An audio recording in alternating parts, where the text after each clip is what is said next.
I'm going to show you how to install WhatsApp on your Android device. WhatsApp is one of the most popular messaging apps in the world, and it's a great way to stay in touch with friends, family, and colleagues. We can install the WhatsApp for Android app in two ways.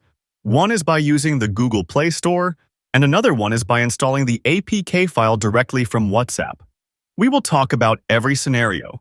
You can use the timestamps from the description to get to the part you are interested in. Please note that I am using Pixel 7a with Android 15 installed on my device. This tutorial can be used for any Android version as the steps should be almost the same. First, let's look at the most common way to install apps, using the Google Play Store to install WhatsApp. The first step is to open the Google Play Store on your Android device. You can usually find it on your home screen or in the app drawer. In order to install an app on your Android phone, you need to be logged in with a Google account. It is possible that you have not added an account on your Google Play Store. If you get to this screen, then it means you need to log into a Google account. If that is the case, we will guide you on how to create or log into your Google account. If you are already logged on to your account, skip this step by clicking the timestamp from the description of the video. Tap on Sign In. It is possible to be asked the PIN number or the fingerprint to continue to the next step. Follow the on-screen instructions. Now we reached another screen that gives us two possibilities. One is to use a Google account that we already have, or another option is to create a new account. We will talk about every option. Let's see how we can log into an account we already have. Type your email address or phone number associated with your Google account and tap Next. Enter your password and tap Next. If two-factor authentication is enabled, complete the verification process. On this step, select the proper access. Use this device for you or for a child and tap Next. Review and accept Google's Terms of Service and Privacy Policy to complete the sign-in process. Tap I agree. You can disable the backup if you do not need it on this page, but I suggest to leave it on. Now, tap on More and then Accept.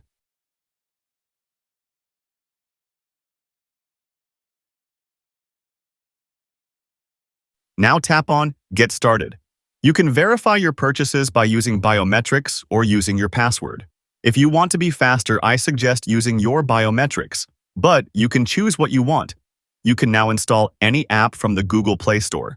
But what if you do not have an account on the Google Play Store? How can you install apps? You need to create an account. Do not worry, it's fast and easy. Let's reset to the screen where we needed to log in to show you how you can create a Google account. Tap on Create Account. When you make a Google account, you are presented with the option to choose the type of account that best suits your needs. Let's take a closer look at each type of account. Personal account. This is the most common type of Google account and is designed for individual users. A personal account provides access to a wide range of Google services such as Gmail, Google Drive, Google Photos, YouTube, and more. It allows you to manage your personal emails, files, and online activities, as well as customize your account settings and preferences. Account for your child. Google provides a specialized type of account designed for children under the age of 13, known as a Google account for kids or Family Link. This account is created and managed by a parent or guardian who has their own Google account. With a child account, parents can set up parental controls, manage content restrictions, monitor activity, and approve app downloads.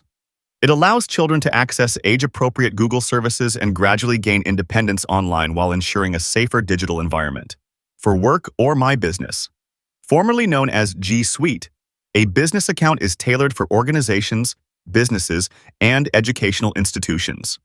It provides a comprehensive suite of productivity and collaboration tools, including Gmail, Google Drive, Google Docs, Google Sheets, Google Slides, and more.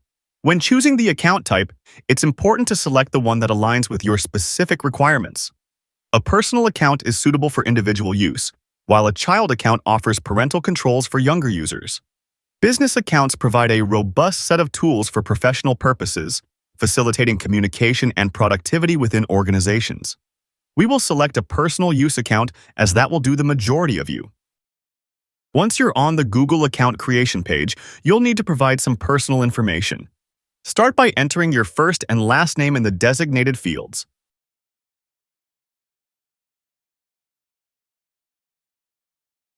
Tap Next. Select your birthday and gender and tap Next.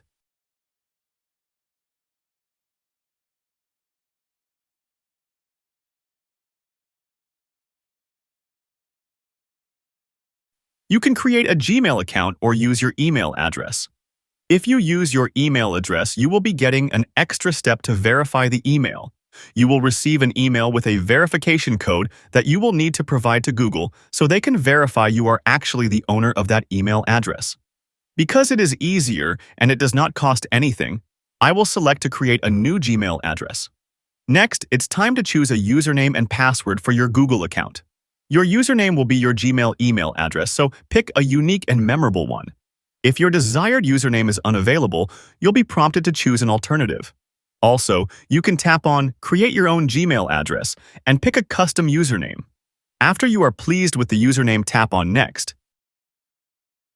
Take a moment to think of a strong password, combining uppercase and lowercase letters, numbers, and special characters. This will help secure your account. Then tap Next. It's important to add recovery information to your Google account. This includes providing a recovery phone number and an alternate email address. In case you forget your password or need to recover your account, Google will use this information to help you regain access. Make sure the phone number and email address you enter are valid and accessible to you. I will skip this step. Tap Next to confirm your new email address. On these steps, you can personalize some settings. I will use the first option as I do not wish to go on every step and make this a very long video. You can choose whatever you would like on this part. Now you will have to confirm settings and cookies. Scroll down and tap on Accept All or Reject All. Scroll down and tap on Confirm. Scroll down and tap on I agree.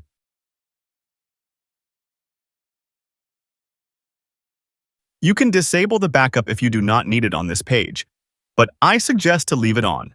Now tap on More and then Accept. You need to accept the terms of service for the Google Play Store. Tap Accept. Now tap on Get Started. You can tap here whatever you want. You can now install any app from the Google Play Store. Tap on the search icon from the bottom. Once you're in the Google Play Store, search for WhatsApp. You should see the WhatsApp Messenger app in the search results. Tap on the WhatsApp Messenger app and then tap the Install button. The app will start downloading and installing on your device.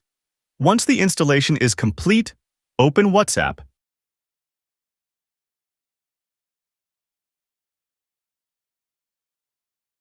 But what if you do not want to install the WhatsApp app from the Google Play Store? Or maybe an app might not be available on the Play Store. Or you cannot use your Google Play Store because you do not remember your password. In that case, you can use an APK file, but be careful only to download APKs from trusted sources. I suggest always downloading the APK files from the original owner of the app, not from another place. Also, be sure to install only important apps or apps that have been tested and are for sure not infected with malware. If you install APK files from unknown sources, you can end by infecting your device with malware and get your important data, credit card, or password leaked on the internet.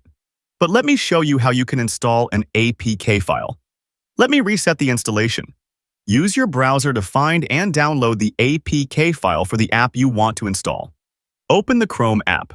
Search on Google, WhatsApp followed by the word APK.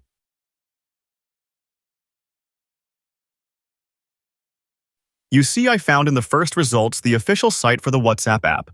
Tap on that site. I want to install the app from the WhatsApp site, so I will tap now. Download WhatsApp directly. The download has started. You can tap on Details to see the exact progress. After the download is complete, tap on the file you just downloaded or on the Open. You will receive a warning about not being able to install the app. Do not worry. Tap on Settings. Now enable the toggle. Allow from this source. When you enable the toggle, the installation process will start. Tap Install. The installation will start, and when it ends, you can tap on Open to open the app. Now we reached a point where both methods are the same. You will be asked what language you want the installation and the app. We will choose English. Then we will tap on the arrow from the bottom. You'll be asked to agree to the terms of service. Tap Agree and Continue. First, the app will ask you the permission to send you notifications. This is a very important permission. If you do not allow this, you will not see any notification when somebody will send you a message. So I suggest to tap on Allow. Next, you'll need to register your phone number with WhatsApp. Enter your country code and phone number, and then tap Next. WhatsApp will ask you if you are sure that this is your number. Tap OK to continue, or tap Edit to go back and edit the phone number. WhatsApp will send you a verification code via SMS or it will call you, so please be sure that you have access to that phone number. If the phone number is added on another phone, tap on Verify Other Way. If not, leave it like this and tap Continue. If the phone number is on another phone, then it is better to select SMS so you can receive the number and then write it down. When you tap Continue, WhatsApp will ask you to have access to call logs so it can verify you. Tap Allow.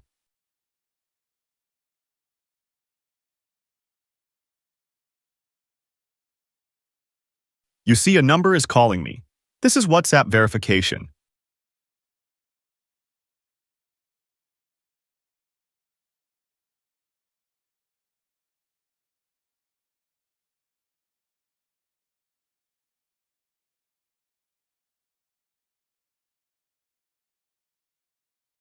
For WhatsApp to work, normally you need to allow the app some permissions.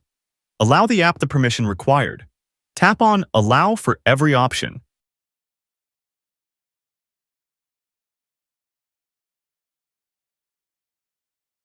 It is possible to get this message about the restoration of your chats. If you want to restore your chats, tap on Restore. If not, tap on Skip.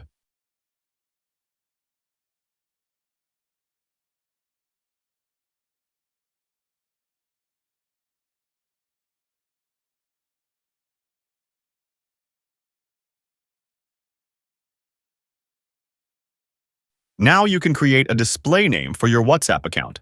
This is the name that other people will see when they chat with you. You can also upload a picture for your profile by tapping the image zone. I will take a picture to put something on my profile, as this is the image that all contacts will see on WhatsApp. So let me tap on the image. I will select the camera, but you can also choose an image from the gallery. Allow WhatsApp to take pictures. Allow the camera to access the location. Tap the button in the center. Tap the check mark from the center. You can now edit the square and adjust what part you want to appear in your profile picture. The part that is outside of the square will be cut off and will not appear on the profile picture. Tap Done after you like the picture. Now tap Next. You can create a passkey for your account. You can do what you want. I will create this passkey to protect my account. Now the final part is selecting a backup for your account. Select the backup frequency. I suggest selecting daily. Under Google account, select the account you want to back up or add a new account. Is it possible when you select the account that you need to allow WhatsApp to connect to Google Drive? Also, you can include in the backup your videos. You can also activate it to backup using cellular. This will allow you to save the data even if you are not connected to the Wi-Fi. Tap Done. You're now ready to start chatting on WhatsApp. That's how to install WhatsApp on Android. If you have any questions, please leave a comment below. Don't forget to like, share, and subscribe for more tech tips and tutorials.